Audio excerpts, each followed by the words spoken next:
హరే కృష్ణ భక్తులందరికీ ఇస్కాన్ బెంగళూరు వారి లెవెల్ 3 క్లాస్లో భక్తి రసామృత సింధు 14వ అధ్యాయం చూడబోతున్నాం. అందరికీ స్వాగతం. ఓం అజ్ఞానతిమిరాంధస్య జ్ఞానాంజనశలాకయ చక్షురున్మిలితం యేన తస్మై శ్రీ గురవే నమః.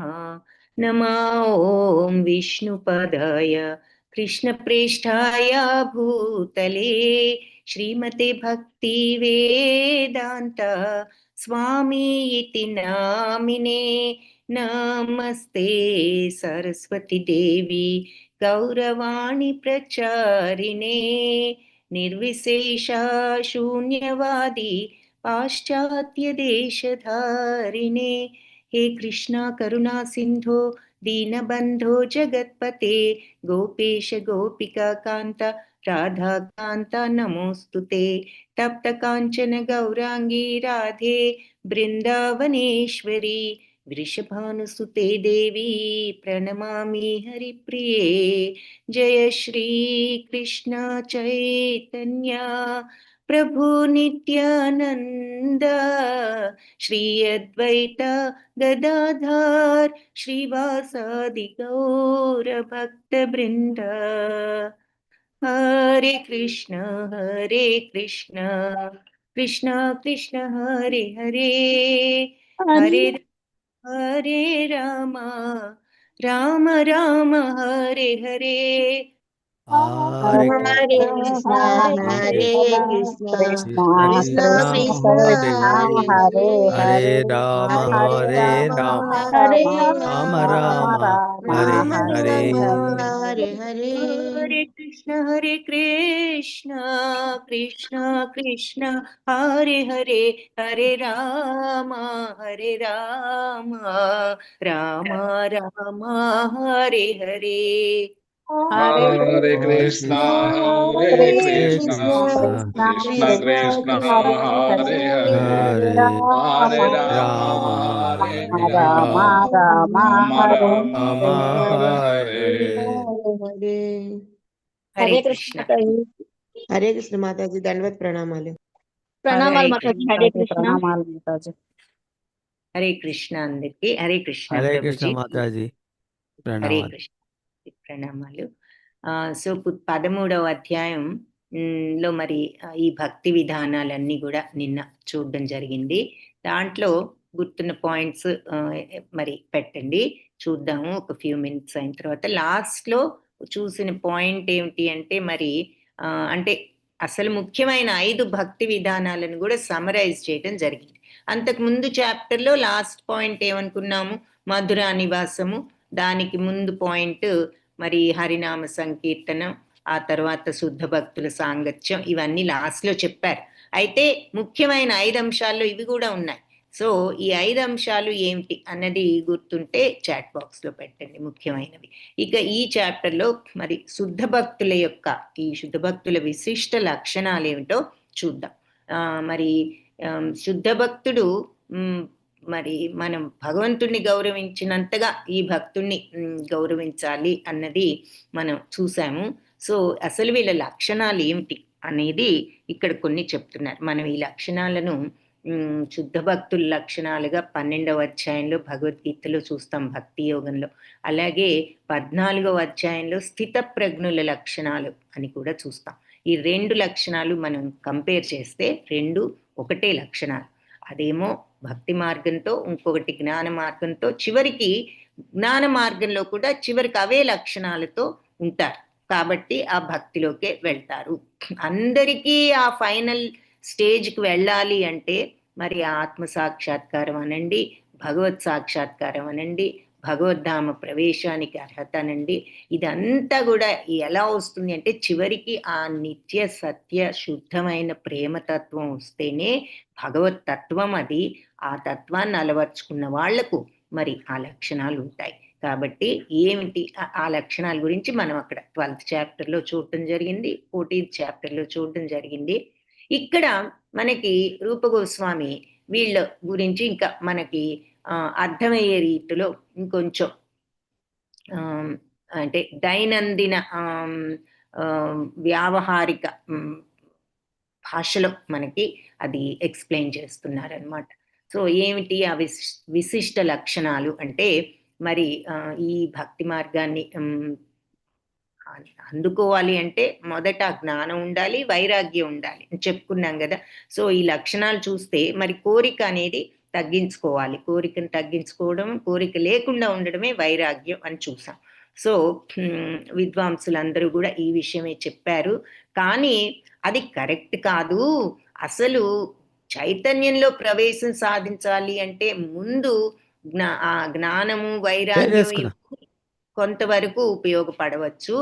కానీ చివరికి భక్తుడు వాటిని కూడా నిరాకరించాలి అంటున్నారు. అంటే జ్ఞానం అక్కర్లేదు, వైరాగ్యం అక్కర్లేదు అని మనం మిస్అండర్స్టాండ్ చేసుకోకూడదు, పొరపాటు పడకూడదు. అవి ఉండాలి, ఉంటేనే ఆ స్థితికి రాగలుగుతాం. కానీ ఏం చెప్తున్నారు అంటే ఆ స్థితికి వచ్చిన తర్వాత చివరికి ఆ పర్ఫెక్షన్ రావాలి అంటే భక్తుడి యొక్క లక్షణాలు చెప్తున్నారు.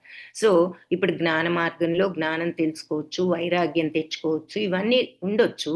అయితే భక్తుడు మెంటాలిటీ ఎలా ఉంటుంది అంటే ఆ భక్తిభావం ఏర్పడిన తర్వాత ఇక వాటన్నిటినీ కూడా నిరాకరిస్తాడు. అంటే వాటన్నిటినీ కూడా నిరాకరించడం అంటే వద్దు అని కాదు, వాటన్నిటినీ కూడా ఇంకా ప్రక్కన పెట్టి అతని మనసంతా కూడా భక్తి మీద మక్కువ, ఆసక్తి, ఇక వేరే దేని మీద ఉండదు. ఏమిటా భక్తి?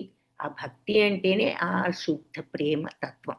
ఇక ఆ శుద్ధ తత్వం వచ్చిన తర్వాత ఇది జ్ఞానం అని, ఇది కాదని, ఇది కోరికని, ఇది వైరాగ్యం అని ఈ ఆలోచనలు కూడా ఉండవు. వాళ్ళంత క్లీన్, ప్యూర్, డివైన్, దివ్యమైన స్థితిలో, సచ్చిత్తానంద స్థితిలో ఉంటారు. అది శుద్ధ భక్తి మీద ఇక ఆంక్ష, మక్కువ, ఆసక్తి తప్ప ఇక వేరే దేని మీద వాళ్ళకు ఉండదు. ఆ క్లారిటీ, ఆ ప్యూరిటీ మీద తప్ప, శ్రద్ధ తప్ప ఇక వేరేదేమి భక్తికి అవసరం లేదంటున్నారు. సో శ్రద్ధ అనేది లేనిదే మరి ఏ చిన్న పని చేయలేము. ఇంకా అలాంటిది ఈ స్థితి సాధించాలంటే మరి ఇంకెంత శ్రద్ధ ఉండాలి. సో ఇక తత్వ జిజ్ఞాస ఏమిటి? ఈ యోగాభ్యాసాలు ఇవన్నీ కూడా కొంతవరకు ఉపయోగపడతాయి తప్పకుండా. మరి బిగినింగ్ సాధనా స్టేజ్లో భవబంధాలన్నిటి నుండి బయటపడడానికి మనకి తోడ్పడతాయి, మనకి వైరాగ్యాన్ని ఇస్తాయి. అవి లేనిదే అసలు మనం ఈ స్థితికి వెళ్ళలేం. కాకపోతే ఏమిటంటే డిఫరెన్స్ చెప్తున్నారు, అవి వద్దు అని కాదు. అలా మనం ఆ స్టేజ్కి వెళ్ళినా చివరికి ఏమిటి అంటే అసలైన పర్ఫెక్షన్ అనే స్టేజ్ రావాలి అంటే, ఆ సంపూర్ణ స్థితి రావాలి అంటే అది ఈ శుద్ధతత్వమే. అది ఫైనల్గా సంపూర్ణమైన స్టేజ్ అది. సో భక్తి మార్గంలో ఉండాలంటే కేవలం ఈ యోగాభ్యాసాలు ఇవన్నీ మరి మనకి అంతటితో ఆగిపోదు కదా. అది మనకి బిగినింగ్ ఆ మార్గంలోకి వెళ్ళడానికి. అది అందుకని భగవత్ ప్రేమతో మనం ఈ సాధనా విధానాన్ని చేస్తున్నప్పుడు ఈ పద్ధతుల కంటే భగవత్ ప్రేమతో చేయడం సులభం అంటున్నారనమాట. సో యోగాభ్యాసాలు వీటి ద్వారా వెళ్ళొచ్చేమో కొంతకాలానికి, కానీ భగవంతుడి పట్ల ప్రేమతో చేయడం ఇంకా ఈజీ అంటున్నారు.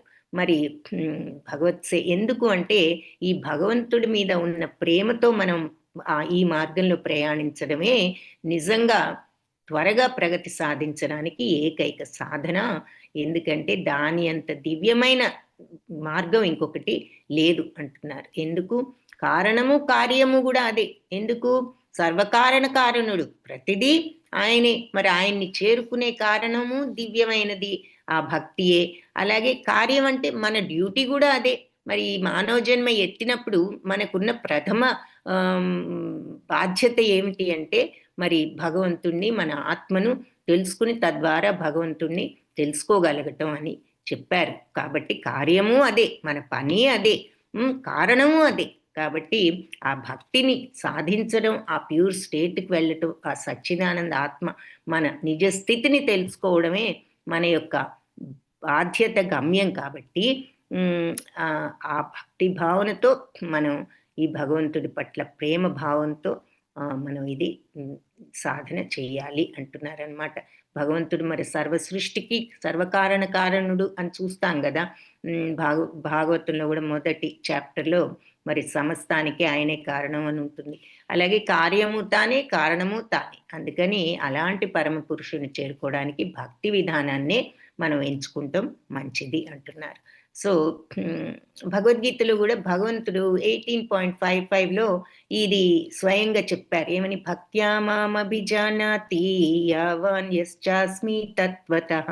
భక్తితోనే మీరు నన్ను అభిజానాతి తెలుసుకోవచ్చు, నా తత్వాన్ని. నిజంగా ఎవరైతే ఇలా భక్తితో ఉంటారో వాళ్ళు నా తత్వాన్ని తెలుసుకోగలుగుతారు అని. కేవలం భక్తితోనే ఎవరైనా నన్ను అర్థం చేసుకోగలరు, ఆ భక్తి విధానంతో అని చెప్పి. సో ఆ భక్తి ఏమిటి అంటే ఆ శుద్ధ ప్రేమ తత్వం, భగవంతుడి మీద ఆ స్వార్థరహితమైన ప్రేమ ఉండటం. సో గీతోపదేశం ప్రారంభంలో కూడా భగవంతుడు అర్జునుడితో ఏమన్నారు? భక్తోసి మే సఖా చేతి రహస్యం హేతదుత్తమం. నీవు నా భక్తుడివి, స్నేహితుడివి కాబట్టి ఈ ఉత్తమమైన రహస్యాన్ని నీకు బోధిస్తున్నాను అని చెప్పారు మొదట్లో. సో అంటే వేదాల యొక్క ప్రయోజనం ఏమిటి అంటే వేదాంత వేదాలన్నీ చదివినా కూడా నువ్వు తెలుసుకునేది నన్నే అని చెప్తారు 15.15లో. సో చిట్ట చివరికి భగవంతుడిని అర్థం చేసుకోవడమే వేదాల యొక్క ప్రయోజనం కూడా.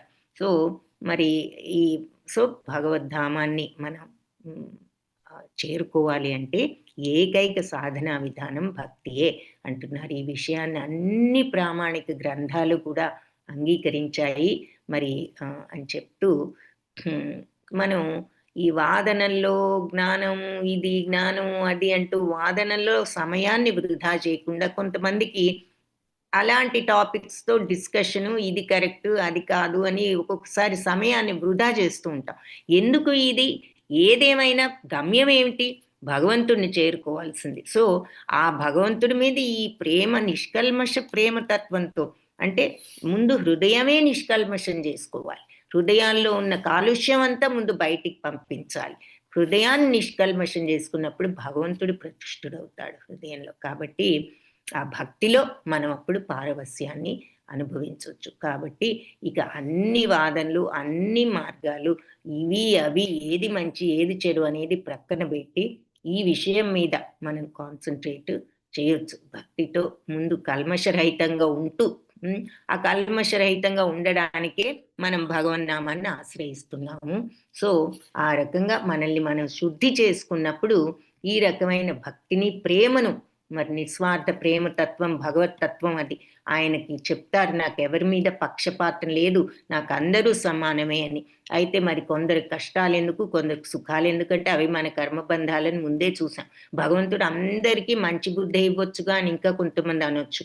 అందరికీ మంచి బుద్ధి ఇస్తే ఇంకా సృష్టిలో వైవిధ్యం ఏమిటి? సృష్టి అంటే అర్థం ఏమిటి? క్రియేషన్, క్రియేటివిటీ అంటే అక్కడ తేడా అనేది ఉండాలి, అంటే వైవిధ్యం. అది మరి క్రియేషన్ యొక్క అర్థమే అది. కాబట్టి సృష్టి జరిగినప్పుడు భగవంతుడు అందరికీ అన్ని సమానంగానే ఇచ్చారు. అందరికీ మనసు ఇచ్చారు, అందరికీ బుద్ధి ఇచ్చారు, అందరికీ శరీరం ఇచ్చారు. అయితే ఈ బుద్ధిని, మనస్సును, ఈ శరీరాన్ని ఏ రకంగా వాడుకుంటున్నాం అన్న స్వాతంత్ర్యం అక్కడ మనకిచ్చారు. అది సృష్టి యొక్క లక్షణం. కాబట్టి మనం ఈ స్వాతంత్ర్యాన్ని ఎటువైపు పెడుతున్నాం? బాహ్యంగా ఈ మాయలో పెడుతున్నామా? ఆధ్యాత్మికంగా మనం ఈ నిష్కల్మషమైన ప్రేమతత్వమైన భగవంతుడి మీద పెడుతున్నామా అనేది మనం చూసుకోవాలి. సో అది ఆ మార్గంలో ఉన్నప్పుడు ఈ కల్మషాలు అన్నిటినీ కూడా మనం తొలగించుకుని భక్తి మార్గంలో పురోగమనం చెంది భక్తిలో పారవస్యం చెందగలగటమే మన యొక్క కర్తవ్యం. మరి ఈ జన్మ ఎత్తినప్పుడు ఎందుకు అంటే ఆ రకంగా మనం మరి భగవంతుణ్ణి ఆయన ప్రేమతత్వాన్ని ఆయన చేరుకోగలుగుతాం. బట్ అది కూడా కాదు, మనం ఆ కారణంగా కూడా మనం ఇలా ఉండడంలా ఎందుకుంటున్నాం అంటే శుద్ధ భక్తులు కేవలం భక్తి పారవస్యాన్ని అనుభవించడానికి వాళ్ళు ఆ స్థితికి వెళ్తారు. వాళ్ళకు మోక్షం వద్దు, ఏది వద్దు అని మనం ముందే చూసాం. మోక్షానికి వాళ్ళు ఎలాగూ అర్హులే, కానీ వాళ్ళ మోక్షం కంటే వాళ్ళకి ఈ పారవశ్యాన్ని అనుభవించడమే వాళ్ళకి కావాల్సింది. సో అది ఇక్కడ ఆ శుద్ధ భక్తుల లక్షణాలు. వాళ్ళు భక్తి పారవస్యాన్ని కావాలి అనుకుంటారు. సో భాగవతంలో శ్రీకృష్ణుడు ఏమంటున్నారు అంటే ఉద్ధవుడితో 11వ అధ్యాయంలో, శ్రద్ధతో నా మీద సేవ చేయడంలో ఎవరైతే నిమగ్నులై ఉంటారో వాళ్ళకి తత్వ జిజ్ఞాస, కృత్రిమమైన వైరాగ్యం ఇవేవి కూడా వాళ్లకు ఉండకూడదు. కాబట్టి నాకు భక్తుడైన వెంటనే వాళ్ళు ఆటోమేటిక్గా అప్రయత్నంగానే ఐహిక భోగాలను వర్ణిస్తూ ఈ వైరాగ్యం వల్ల కలిగే ఫలితాలన్నిటినీ కూడా వాళ్ళు పొందుతారు అని చెప్తున్నారు. సో భగవద్భక్తులైనప్పుడు ఇక ఆటోమేటిక్గా వాళ్ళకి ఇవన్నీ వచ్చేస్తాయి.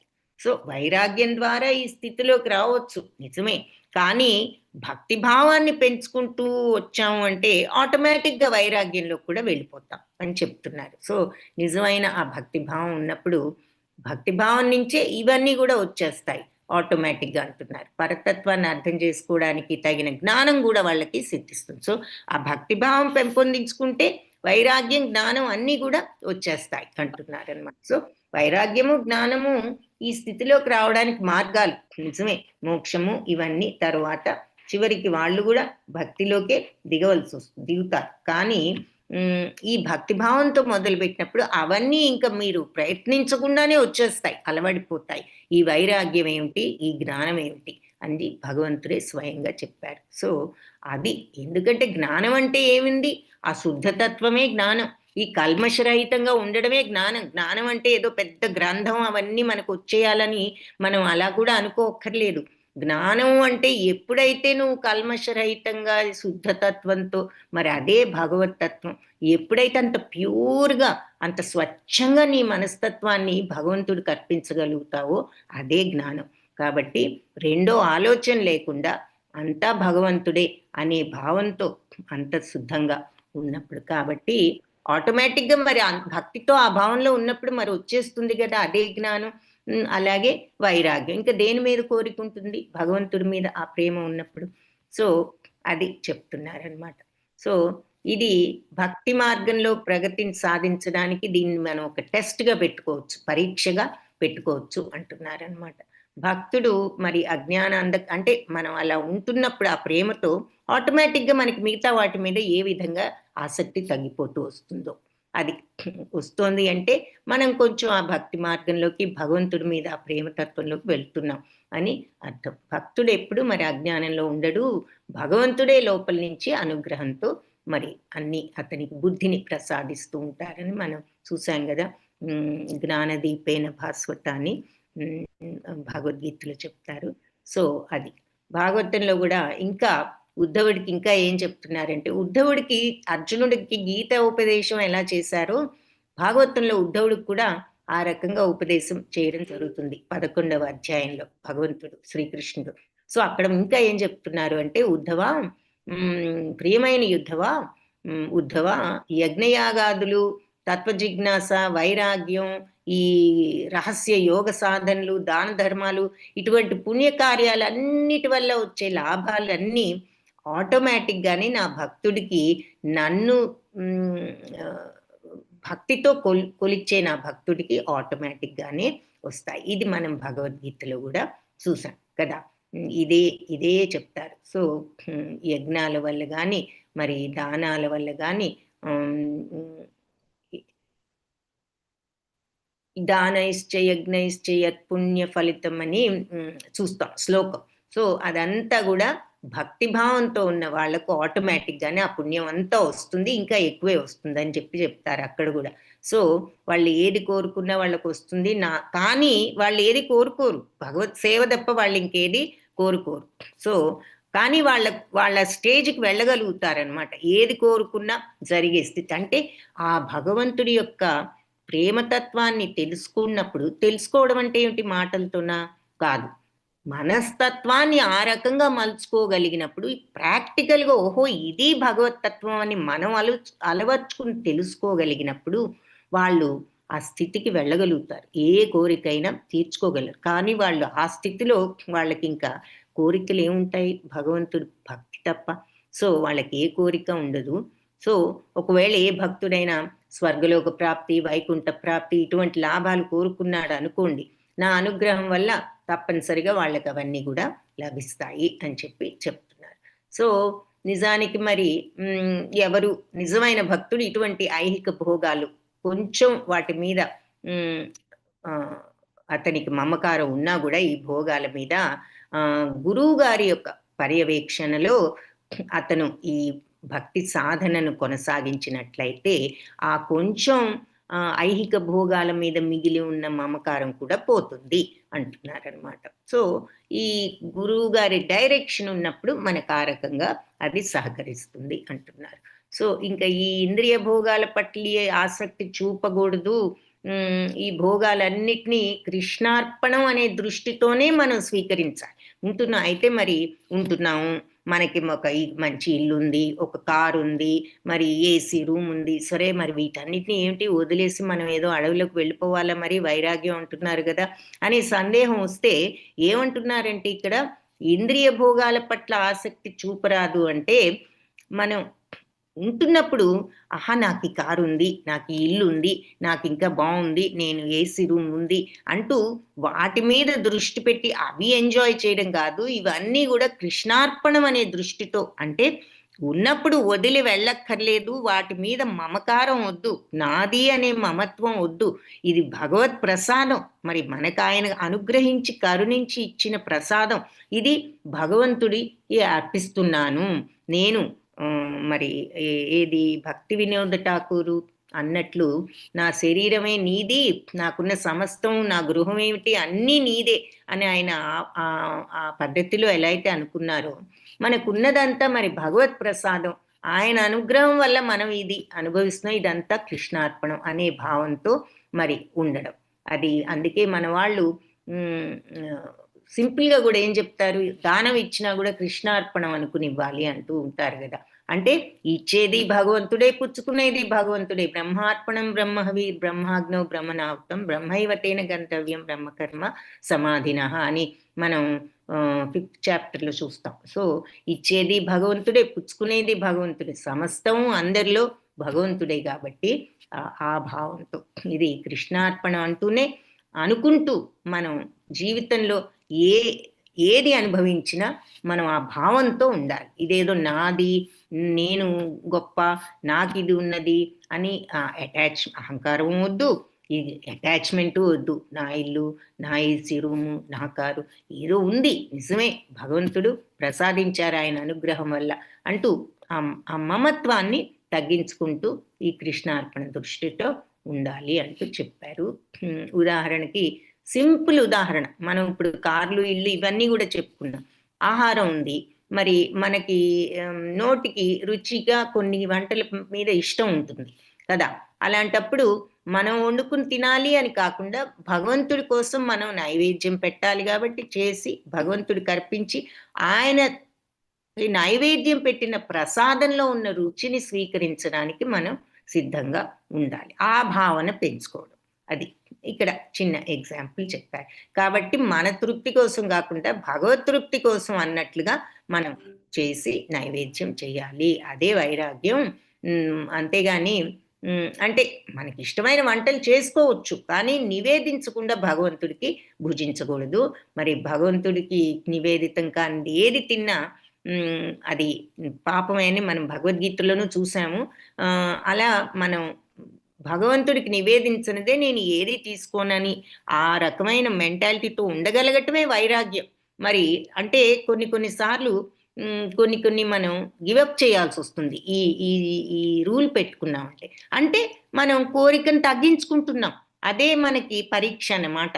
మనం నిగ్రహించుకోగలుగుతున్నాం మన యొక్క ఏదైనా తినాలన్నా ఇది నైవేద్యం పెట్టలేదు కాబట్టి మనం తినలేము అనేటటువంటి, అది అక్కడ వైరాగ్యం ఆటోమేటిక్గా ప్రాక్టీస్ చేస్తున్నాం అన్నమాట, కోరికను తగ్గించుకుంటూ. సో అది ఇలాంటి వైరాగ్యంతో ఉంటూ మనం మన ఇంద్రియ వాంఛలు తీర్చుకోవచ్చు, అంటే ఇష్టమైనది వండుకోవచ్చు కానీ నైవేద్యం పెట్టందే మనం తినము అనేది ఒక ఎగ్జాంపుల్గా చెప్తున్నారు. అలాగే ఐహిక సుఖాలైనా మరి ఒకవేళ మనకు ఉన్నవి అంటే అది భగవత్ ప్రసాదం అని గ్రహించి మనం ఆయన యొక్క ప్రసాదంగా మనం వాటిని స్వీకరించడం. ఇకపోతే ఈ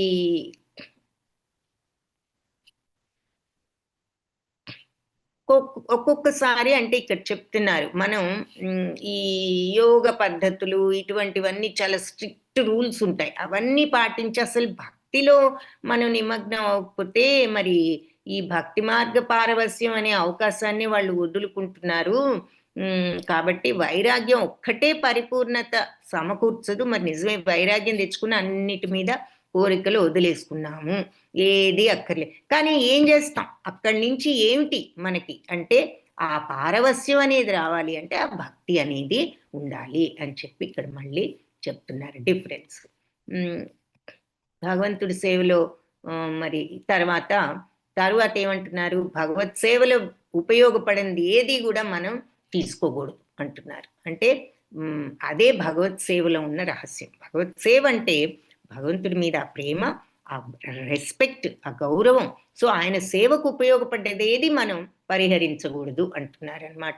సో భగవంతుడి యొక్క సేవకు ఉపయోగపడేదే మనం అంగీకరించాలి. అలాగే కృష్ణ చైతన్యాన్ని అభివృద్ధి చేసేదే మనం అంగీకరించాలి అంటున్నారు. సో దీనికి ఎగ్జాంపుల్ ఉదాహరణ ఏం చెప్తున్నారు? ప్రస్తుతం మరి కొన్ని వీళ్ళు ప్రభుపాద కూడా అప్పట్లో టైప్ మెషిన్లు, డిక్టేషన్ మెషిన్లు, టేప్ రికార్డర్స్, ఆయన బుక్స్ రాయడానికి ఇవన్నీ మైక్రోఫోన్స్, చాలా ఆ రోజుల్లో ఆధునిక పరికరాలన్నీ వాడారు ఆయన. సో మరి ఆయన అమెరికాలో ఉన్నారు కాబట్టి అక్కడ భక్తులు ఆయనకు అన్ని రకరకాల విమానాల్లో వెళ్ళడం, ఆయన విమాన ప్రయాణాలు ఎన్నో చేసి ప్రపంచం అంతా తిరిగారు కాబట్టి ఇవన్నీ మరి వాడుతున్నారు కదా, మీరు వైరాగ్యం అంటున్నారు, ఈ మోడర్న్ ఇన్స్ట్రుమెంట్స్ అన్ని మీరు వాడుతున్నారు, విమానాల్లో ఇలా దర్జాగా అన్ని చోట్లకు వెళ్తున్నారు అని కొంతమంది అడుగుతూ ఉండేవారట ఆయన్ని. అందుకు ఆయన ఏమంటున్నారంటే మరి అంటే మీరు ఈ ఆధునిక నాగరికతను నిరసిస్తున్నారు కదా, మరి మీరు ఈ పరికరాలన్నీ వాడటం ఏమిటి, ఆధునిక నాగరికత వల్ల తయారయ్యే ఈ పరికరాలను ఎందుకు ఉపయోగిస్తున్నారు అని అడిగినప్పుడు ఆయన ఏమన్నారంటే నిరసించడం లేదు, అవసరమైనది ఏదైనా మంచిదే, మంచికి ఉపయోగించేది. అలాగే మరి ఈ భక్తి భావాన్ని పెంపొందించడానికి ఎక్కువ పుస్తకాలు రాయాలి అంటే, త్వరగా రాయాలి అంటే ఈ సాధనాలు పరికరాలు అవసరం. కాబట్టి కృష్ణ చైతన్యానికి అవసరమైన ఎటువంటి ఆధునిక పరికరాలనైనా మనం వాడొచ్చు అంటున్నారనమాట. అది ఎగ్జాంపుల్గా చెప్తున్నారు. కాబట్టి భగవత్ సేవకు వాడుతున్నాం ఇవన్నీ ఈ పరికరాలన్నీ. మరి టైప్ చేస్తే చేత్తో వ్రాసిన దానికన్నా త్వరగా అవుతుంది. అలాగే డిక్టాఫోన్స్, అది కూడా మరి త్వరగా మనం మాట్లాడితే కూడా టేప్ రికార్డ్ చేస్తుంది, టైప్ కూడా చేస్తుంది. సో ఇలాంటివన్నీ కూడా ఈ పుస్తకాలను, గ్రంథాలను త్వరగా పూర్తి చేయడానికి వాడటం జరిగింది. కాబట్టి అదేమి ఆయన ఏదో స్వంత ఆనందం కోసం, వేరే రీజన్ కోసం వాడలేదు. ఆయన అన్నీ కూడా ఈ పుస్తకాలు రాయడానికే వాడారు. కాబట్టి అది సర్వము భగవంతుడే కాబట్టి అన్నిటికీ సర్వకారణ కారణుడు, సర్వకార్యము ఆయనే అని కాబట్టి మనం ముందే చెప్పుకున్నాం కాబట్టి ఆ విషయం ఆయనకి చెందినది, మనకి చెందింది ఏదీ లేదు. అన్నీ కూడా భగవంతుడి కోసం, ఆయన సేవ కోసం ఉపయోగించాలన్నదే నా దృష్టి అని చెప్పి ఆయన సమాధానం చెప్పడం జరిగిందనమాట. సో ఇలా భగవంతుడి సేవకు ఉపయోగపడే వస్తువుల్ని కానీ విషయాల్ని మనం స్వీకరించాలి అంటున్నారు. అది దానికి ఎగ్జాంపుల్గా ఇవన్నీ చెప్పారనమాట. సో మరి ప్రారంభ స్థితిలో ఉన్నప్పుడు గురువు గారు చెప్పిన రూల్స్ అన్ని మనం తప్పనిసరిగా పాటించాలి అంటున్నారు. ఈ భక్తి మార్గంలో పురోగమనం చెందాలి అంటే సో కొన్ని వస్తువులను అంగీకరించడం కానీ లేదా పరిహరించడం కానీ ఇవన్నీ కూడా ఈ భక్తి సూత్రాల ప్రకారం చేయాలి అంటున్నారు. ఎవరైనా మనకి ఇష్టమైనదిలే అని అంగీకరించడం, తీసుకోవడం చేయకూడదు. ఇవన్నీ పరిహరించదగ్గవే, అంగీకరించదగ్గవే అని గురువులు చెప్తేనే మనం స్వీకరించాలి బిగినింగ్ స్టేజ్లో అని చెప్తున్నారు అనమాట. సో అది సో గురువు గారు మరి భగవంతుడి తరఫున భక్తుడికి ఈ మార్గనిర్దేశకం చేయాలి అంటున్నారు. ఇక మన ఆధ్యాత్మిక ఆచార్యుడు అనేవాడు ఇలా ఉండాలి. భగవంతుడి యొక్క ఆయన తరఫున ఇటువంటి సరి అయినటువంటి మార్గనిర్దేశం చేయాలి. అంతేగాని ఏదో ఆస్తులు సంపాదించాలి, ఎక్కువ మంది శిష్యుల్ని సంపాదించాలి అంటూ ఇటువంటి ఆసక్తితో గురువు గారు తన కర్తవ్యాన్ని జరపకూడదు. నిజమైన గురువు అలా ఎప్పుడు చేయడు. కానీ ఒక్కొక్కప్పుడు ఏంటంటే అర్హత లేకుండా సన్యాసాన్ని స్వీకరించి కొంతమంది ఉండొచ్చు. కానీ ప్రవర్తన అనేది ఎట్లా ఉండాలి అంటే ఏదైనా మరి భగవంతుడి కోసం అన్నట్లుగా చెయ్యాలి, తీసుకోవాలి అనేది గురువు ఆ భక్తి మార్గాన్ని గురించి ఆ రకంగా శిష్యులకు బోధించాలి అంటున్నారు.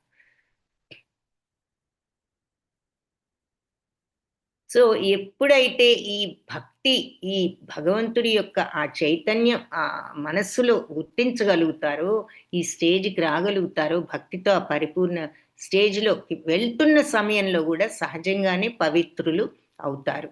కాబట్టి మనోవాక్ కర్మలన్నీ గూడా పవిత్రీకరించుకోవడం కోసం మనం వేరే ప్రాయశ్చిత్తాలేమీ చేయక్కర్లేదు. సో, మనసా వాచ కర్మణ అనే మాట మనకు చాలా ఇంపార్టెంట్ ఈ ఆధ్యాత్మికతలో, మన వేదాంతంలో.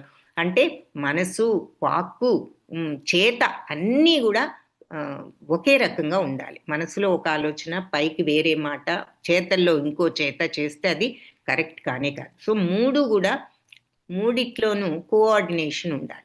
హార్మనీ ఉండాలంటారు. అంటే 3 కలిసుండాలి. కలిసుండి చెడు పని జేయమని గాదు.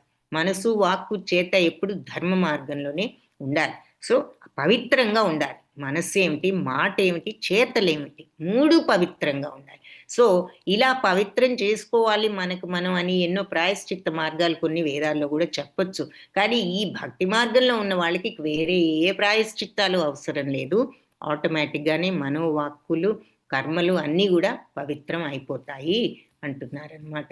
సో, ఇటువంటి ఉన్నత స్థితి ఉండటంతో మరి అన్ని సద్గుణాలు ఈ భక్తులకు ఉంటాయి. యోగ సూత్రాల్లో చెప్పిన నియమాలు ఈ ఇవన్నీ అనుసరించవచ్చు. అనుసరిస్తూ ఉంటారు.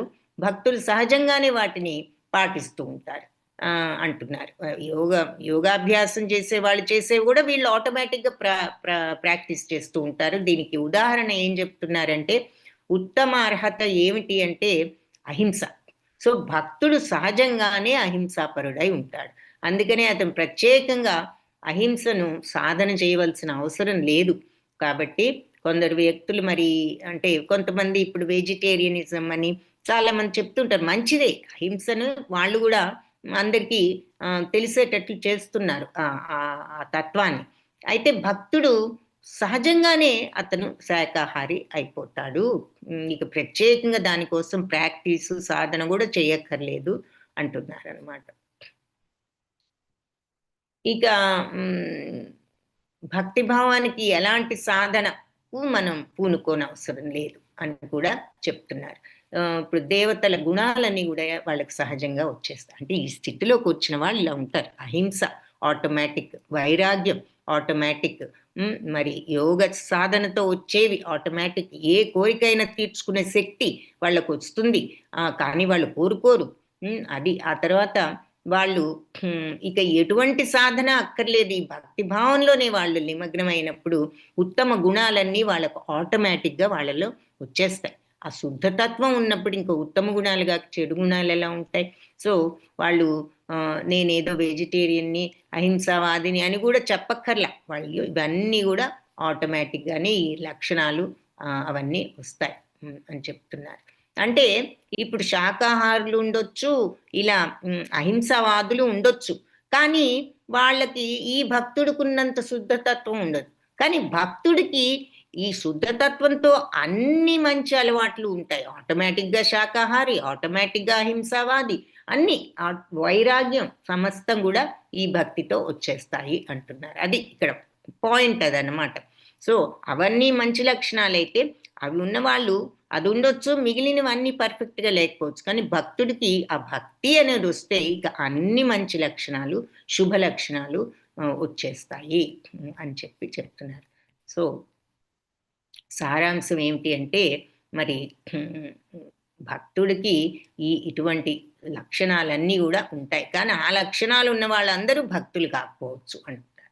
సో, స్కంద పురాణంలో ఒక కథ చెప్తున్నారు ఈ సందర్భంగా. వేటగాడు నారదముని ఉపదేశం వల్ల ఎలా మహాభక్తుడుగా మారిపోయాడు. అంటే ఆ వేటగాడు భక్తుడుగా మారిపోయాడు. ఒక వేటగాడు. ఆ వేటగాడు భక్తుడిగా మారిపోయిన మరుక్షణం ఈ చీమను గూడా ఇక హింసించకుండా ఉండాలని అన్నట్లుగా అయిపోయాడు. అయితే ఈ నారదముని మిత్రుడు ఒక పర్వతముని అనే ఆయన ఆ వేటగాడిలోని భక్తి భావన ఎంత పెద్ద అద్భుతమైన పరిణామం వచ్చింది ఈ వేటగాళ్ళు. అది చూసి ఆయన ఏమన్నారు అంటే ఆ వేటగాడితో, వేటగాడా చీమకు కూడా హాని కలిగించని నీ మనస్తత్వం చూస్తే నాకు ఆశ్చర్యం ఏమీ వేయడం లేదు. భక్తి భావాన్ని పెంపొందించుకునే ఎవరైనా సరే సమస్త కళ్యాణ గుణాలు వాళ్ళలో అంకురిస్తాయి. భక్తుడు ఎవరికీ కష్టం కలిగించడు. సో ఈ ముని అంటున్నారు, నువ్విలా అంతటి వేటగాడు ఇలా చీమకు కూడా హాని కలిగించినట్లు అయిపోయావని నేనేమీ ఆశ్చర్యపడడం లేదు. ఎందుకు అంటే ఎవరైతే ఈ భక్తి భావాన్ని పెంపొందించుకుంటారో వాళ్ళలో సమస్త కళ్యాణ గుణాలంటే శుభ లక్షణాలన్నీ కూడా, శుభప్రదమైన గుణాలన్నీ కూడా వాళ్ళలో వస్తాయి, అంకురిస్తాయి. భక్తుడు అనేవాడు ఎవ్వరికీ కష్టం కలిగించడు.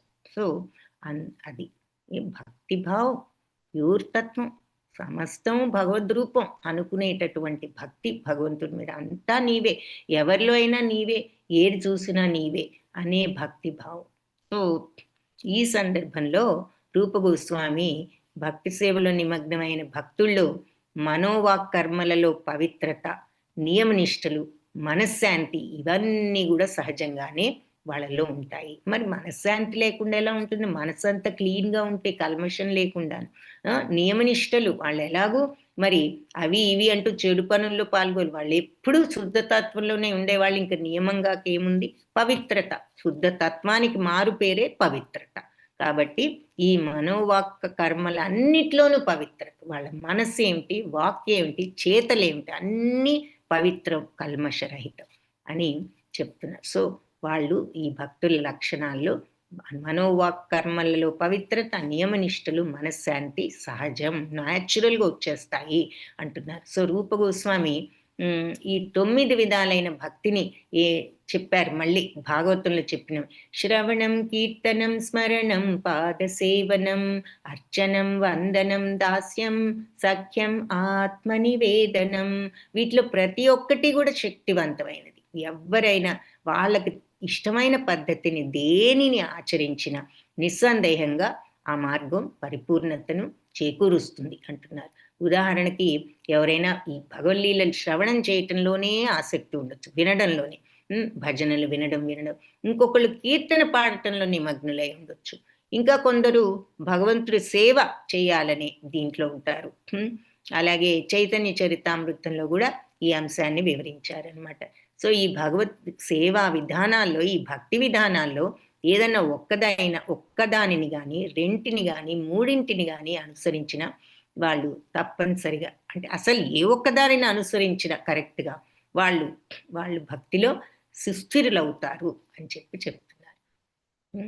ఈ భక్తి విధానాల్లో ఒక్కదానినే అనుసరించి సిద్ధత్వాన్ని పొందిన దృష్టాంతాలు, ఉదాహరణలు ఎన్నో ఉన్నాయి. ఫర్ ఎగ్జాంపుల్ పరీక్షిత్ మహారాజ్ కేవలం మహాభారతాన్ని శ్రవణం చేయడం వల్లే తన జీవిత లక్ష్యాన్ని, పరమార్థాన్ని పొందగలిగాడు. సుఖదేవ గోస్వామి కేవలం భాగవత పఠనం వల్లే సిద్ధత్వం ఆయన అసలు ముక్త పురుషుడు ఎలాగూ. కానీ ఆ ముక్త పురుషుడు కాబట్టి ఇంకా భాగవతాన్ని శ్రవణం చేయాలి, దానిని కీర్తన చేయాలి అనే కోరిక ఈ ముక్తులకే ఉంటుందని చెప్తారు అందులో. సో ఆయన ఆ రకంగా ఇంకా సిద్ధత్వాన్ని తెచ్చుకున్నారు. ప్రహ్లాద మహారాజు నిరంతరం స్మరణం, ఎప్పుడూ నారాయణ స్మరణలో ఉండేవాడు. ఆయన అలా భక్తిలో పరాకాష్ఠ చెందాడు. ఇక లక్ష్మీదేవి, ఇక్కడ ఎగ్జాంపుల్స్ అనమాట. మనం ఇవన్నీ భగవద్గీత క్లాస్లో కూడా చూసాం. మరి భాగ్యదేవత అయిన లక్ష్మీదేవి ఎప్పుడు భగవంతుడి పాదసేవలో నిమగ్నమై ఆవిడ చరితార్థురాలైనది. అలాగే అర్చనలో పృథు మహారాజు సిద్ధత్వాన్ని సాధించాడు. ఆయన గురించి భాగవతంలో ఉంటుంది. పృథు మహారాజు గొప్ప భక్తుడు. సో ఆయన ఆలయ అర్చనలో సిద్ధత్వం, ఎప్పుడు అర్చనలు చేస్తూ. అలా వందనంలో అక్రూరుడు, ప్రార్థనలు, ప్రేయర్. ధ్రువ మహారాజును కూడా ఎగ్జాంపుల్ చెప్తారు. అక్రూరుడు ఎవరు? కంసుడి సోదరుడు, శ్రీకృష్ణుడికి మేనమా. అయితే శ్రీకృష్ణుని ద్వారకా నగరానికి తీసుకువెళ్ళడానికి వెళ్తూ దారిలో అక్కడ భగవంతుడిని అటు సరస్సులోను ఇటు రథంలోను 2 చోట్ల చూసి ఆయన భగవంతుడని తెలిసినా కూడా ఆ భక్తిభావం పెళ్ళుబికి ఎన్నో ప్రార్థనలు చెప్తాడు అక్రూరుడు. సో అందుకని ప్రార్థనలకు అక్రూరుని ఒక ఉదాహరణ. అలాగే ధ్రువ మహారాజు, మరి ఆయన 5 సంవత్సరాల వయసులో ఏం కావాలని భగవంతుడు ప్రత్యక్షమై అడిగితే ఆ తపస్సుకు మెచ్చి, నాకు ఏమీ వద్దు, ఏదో రాజ్యం, తండ్రి ఒళ్ళో కూర్చోవాలనే చిన్న 5 సంవత్సరాల పిల్లవాడు కాబట్టి ఆ కోరికతో తీవ్రమైన తపస్సు చేశాడు. కానీ తీరా భగవంతుడు ప్రత్యక్షమైనప్పుడు ఆయనలో ఉన్న జ్ఞానం, ఆ భక్తి భావం, ఆ భక్తితో ఆటోమేటిక్గా జ్ఞానం వచ్చింది. కాబట్టే అత్యంత భక్తితో భగవాన్ నాకు ఏది వద్దు, నిన్ను స్తుతించడానికి అవసరమైన భాష ప్రసాదించు, నాకు అది కూడా రాదు అంటే మరి చిన్న 5 సంవత్సరాల బాలుడు కదా, అతనికి భగవంతుడు ప్రేయర్ చేయడం కూడా మరి తెలియదు. కాబట్టి నాకు ఆ భాషనివ్వు అని అడుగుతాడు. అది తప్ప ఇంకేది కోరడు.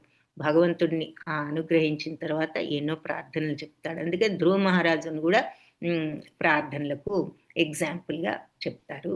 అలాగే దాస్యంలో మరి హనుమంతుల వారు ఆయన్ని మించిన దాస్య భక్తి, ఆయన దాస్య భక్తిలో ఘనుడు. మరి శ్రీకృష్ణు సఖ్య భక్తి, అందులో అర్జునుడు. తర్వాత ఆత్మ నివేదనం అంటే సమస్తాన్ని భగవంతుడికి అర్పించడం ద్వారా బలి మహారాజు ఆ రకంగా భగవద్ధామాన్ని పొందాడంటే సమస్తం భగవదర్పితం చేయడానికి సిద్ధంగా ఉన్నవాళ్ళు గోపికల్ని గోపబాలుని కూడా ఎగ్జాంపుల్స్గా చెప్పుకోవచ్చు. సో ఈ 9 రకాల సేవా పద్ధతులను ఆచరించిన వాళ్ళు కూడా ఉన్నారు. అన్నిటినీ కూడా అది ఎవరు అంటే భాగవతంలో మనకి అంబరీష్ మహారాజు, ఆయన ఈ 9 విధానాలు కూడా ఆచరించారని చెప్తారు. సో ఇక్కడ సుఖదేవ్ గోస్వామి చెప్తారు, అంబరీష్ మహారాజు ముందుగా మనస్సును భగవంతుడి పాదార విందాల పట్ల లగ్నం చేశాడు. తరువాత నోటితో భగవల్లీలను గానం చేశాడు, కీర్తన. ఆ తర్వాత ఆలయం శుభ్రపరచడంలో చేతులు వినియోగించాడు. భగవంతుడి లీలల్ని వినడంలో, వర్ణించడంలో, లీలలు వినడంలో చెవులను వినియోగించాడు. ఆలయంలో అర్చామూర్తిని దర్శించడంలో కన్నులని చరితార్థం చేసుకున్నాడు. శుద్ధ భక్తుల సాంగత్యంలో శరీరాన్ని కూడా పవిత్రం చేసుకున్నాడు. సో అంటే మనం ఎవరితోనైనా సాంగత్యం చేసాము అంటే వాళ్ళతో కలిసి కూర్చోవడం, భోజనం చేయడం, ఇవన్నీ చేయాలి కదా. ఆ రకంగా మన శరీరం వారి శరీరాలని తాకుతూ ఉంటాయి. మరి మనం ప్రక్కన కూర్చున్నా, భోజనం చేసినా, మరి ఈవెన్ కరచాలనం చేస్తూ ఉంటారు ఈ రోజుల్లో, హ్యాండ్ షేక్ ఏదైనా తగిలినప్పుడు. అలా శుద్ధ భక్తులు వాళ్ళ పాదాలకు నమస్కరించి వాళ్ళని ఇది చేయొచ్చు. సో ఇలా శరీరం తగలడం చేసినప్పుడు పవిత్రం అవుతుంది మన శరీరం కూడా అంటున్నారు. అంబరీష్ మహారాజ్ శుద్ధ భక్తుల ఆలింగన సాంగత్యంతో ఇతరులు ఎవరిని తన శరీరాన్ని తాకనివ్వలేదు. ఇంకా వేరే వాళ్ళని ఎవరిని ఆయన తనని తాకనిచ్చేవారు కాదట. సో శ్రీకృష్ణుడికి అర్పించిన పుష్పాలు, తులసి ఇవి ఆఘ్రాణిస్తూ నాసికా రంధ్రాలను పవిత్రం చేసుకున్నారు. భగవత్ ప్రసాదాన్ని రుచి చూస్తూ జిహ్వాన్ని పవిత్రం చేసుకున్నారు అని చెప్తే అన్ని బాడీలో అన్ని అవయవాల్ని కూడా ఆయన భగవంతుడికి సంబంధించిన విషయాల్లోనే వినియోగించారు. కాబట్టి ఆయన నవవిధ భక్తులకి ఎగ్జాంపుల్ అని చెప్పి సుఖదేవ్ మహాముని చెప్పడం జరిగింది. సో ఈ అంబరీష్ మహారాజు మరి ఎంతో ధనవంతుడు మహారాజు అవడంతో రోజు మంచి రుచికరమైన వంటకాలు కూడా వండించి నైవేద్యం చేస్తూ ఉండేవారు. సో రాజోచితంగా ఈ భక్ష్యాలన్నీ శ్రీకృష్ణుడికి నివేదన చేసి ఆ ప్రసాదాన్ని మాత్రమే ఆయన స్వీకరించేవారు అని చెప్పి చెప్తున్నారు. మరి మహారాజు గారు కాబట్టి ఆయనకు పెద్ద దేవాలయం కూడా ఉండేది, రాజప్రసాదంలో అందమైన దేవాలయం. దానిలో అర్చామూర్తిని మంచి విలువైన దుస్తులతో, ఆభరణాలతో అలంకరిస్తూ మరి విలువైన భక్ష్యాలన్నీ నివేదన చేస్తూ ఉండేవారట. మరి దేనికి లోటు లేకపోవడం వల్ల ఆయన సంపూర్ణంగా కృష్ణ చైతన్యం నిమగ్నుడై ఉన్నారు. సో అంటే ఇవన్నీ ఎందుకు చెప్తున్నాం అంటే అందరికీ అంత గొప్పగా అన్నీ ఉంటాయి అంటే అసలు ముందు ఆ భక్తి భావంలో ఉండటానికి మనం ప్రయత్నించాలి. భక్తి భావం ఉన్నప్పుడు మనం అన్నీ ఆ రాజుగారు చేసినట్లు చేయలేకపోయినా మనం ఊహించుకునే మనం ఆ అన్ని నైవేద్యాలు చేయొచ్చు అన్న స్టోరీ కూడా మనం చూసాం కదా. ఆ బ్రాహ్మణుడు కూర్చుని ఊహించుకుంటూ పాయసం చేసి అది వేడిగా ఉందో చల్లారిందని పట్టుకుంటే చేయి కాలిందన్న చూస్తాం కదా. నిజంగా కళ్ళు ఉలిక్కిపడి కళ్ళు తెరిచి చూస్తే చేయి నిజంగానే కాలి ఉంటుంది, కమిలి ఉంది అని. సో అక్కడ పాయింట్ ఏమిటంటే ఆయన మహారాజు గారు కాబట్టి ఆయనకి ధనవంతుడైనా ఆయనకి ఉన్న భక్తిభావం ఇంపార్టెంట్ అక్కడ. అలాగే వాటిల్లో మరి మనం అన్ని భక్తి మార్గాలు ఆచరింపలేకపోయినా మన పూర్వాచార్యులు అందరూ చూపించినట్టు ఒక్కదాన్నైనా పాటించడానికి ప్రయత్నించాలంటున్నారు. సో అంబరీష్ మహారాజు గారి లాగా అన్ని పాటించగలిగితే నిజంగా ఇంకా పరాకాష్ఠ చేరుకోవచ్చు. కానీ ఒకదాన్ని పరిపూర్ణంగా మనం పాటించినా కూడా మనం ఆటోమేటిక్ గానే ఈ మాయ నుంచి విముక్తులం అవుతాము అంటున్నారు అన్నమాట. ఈ బిల్వమంగళ్ ఠాకూర్ గారు ఏమన్నారు అంటే భగవంతుడి పట్ల ఈ స్వచ్ఛమైన భక్తిని అలవర్చుకున్నట్లయితే ఇక ఒక భక్తుణ్ణి ఒక సేవకురాలు గనక ఎలా వెంటబడి వస్తుందో అలా ముక్తికాంత కూడా ఆ భక్తుడి వెంటే వెళ్తుంది. ఆ భక్తుడు వద్దన్నా సరే ముక్తికాంత వదలదట అని చెప్పి ఆయన కృష్ణ కర్ణామృతం అనే గ్రంథంలో రాశారు. భక్తియుక్త సేవా విధానాలన్నీ కూడా మరి షడ్గుణైశ్వర్య సంపన్నుడైన ఈ భగవంతుని సేవిస్తూ మర్యాద రాజమార్గంగా ప్రామాణికులు వర్ణించారు దీన్ని అని రూప గోస్వామి పేర్కొన్నారు. సో ఇది ఈ భక్తి వలన శుద్ధ భక్తులకు ఉన్న లక్షణాలు ఏమిటి అన్నది, మిగిలిన మంచి లక్షణాలు, కళ్యాణ గుణాలు, శుభ లక్షణాలు ఆటోమేటిక్గానే వాళ్లకు వస్తాయి అన్నది ఇక్కడ చూసాం. సరే, కొన్ని ఆన్సర్స్ వచ్చాయి, చూద్దాము. ఓం నమో భగవతే వాసుదేవాయ. మధురా నివాసం, విగ్రహారాధన, శ్రీమద్ భాగవత పఠనం, భక్తియుత సేవ, హరే కృష్ణ నామజపం. Very good. 5 పాయింట్స్ మనం 13th చాప్టర్లో చూసాం. శ్రీనివాస్ సేవిక మాతాజీ చెప్పారు. Excellent, very good. మన ఇంట్లో శ్రీమూర్తిని ఏర్పాటు చేసుకొని అర్చించడం వల్ల ఆయనతో మనకు ఏర్పడిన అనుబంధంతో మనం అన్నిటినీ విడిచిపెట్టగలం. కాబట్టి మన ఇంటిలో భగవంతుడి మూర్తిని ఏర్పాటు చేసుకుని కుటుంబ సభ్యులందరితో కలిసి భక్తితో సేవించడంతో మరి ధూమపానం కానీ, మద్యపానం కానీ, ఈ సినిమాలు, ఈ క్లబ్స్కి వీటికి వెళ్ళడం కానీ ఇటువంటి చెడు అలవాట్ల నుంచి మనం బయటపడవచ్చు. కాబట్టి ప్రతి ఒక్కరూ ఇంట్లో భగవంతుడి మూర్తిని ఏర్పాటు చేసుకుని భక్తితో ఆయన్ని అర్చన చేసి శరణాగతిని పొందారు. Very good. Hare Krishna Mataji, excellent. ఇక భక్తవత్సల మురారిదాస్ ప్రభుజీ ఏం చెప్తున్నారంటే, ముఖ్యమైన భక్తి